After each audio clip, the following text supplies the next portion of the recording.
So how many years were you an actuary before you decided to pull the trigger on stats? Right. So I worked part-time in college, and then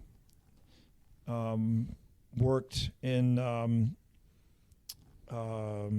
at the same companies that I worked part-time, and I started there full-time. Mm-hmm. And I was there about 10 years. Gotcha. So I worked as an insurance actuary, and one of the most critical elements of being in the actuarial profession is to pass exams.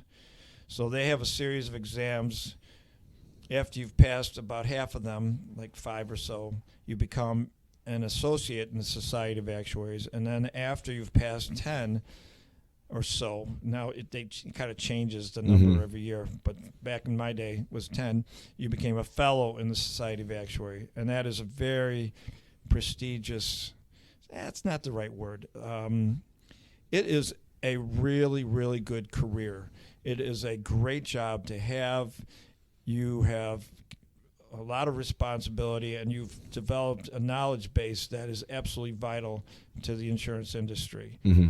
Pensions is another area where that's very important. And so one comparison has been made that getting your fellowship in the Society of Actuaries is akin to getting a PhD in math. Oh, wow. Okay. Yeah, there's less math, but more business. But the math is intense that you need to learn in order to become a fellow in the Society of Actuaries and in order to practice as an actuary. Yeah. But if you're good at math, you get it. Yeah.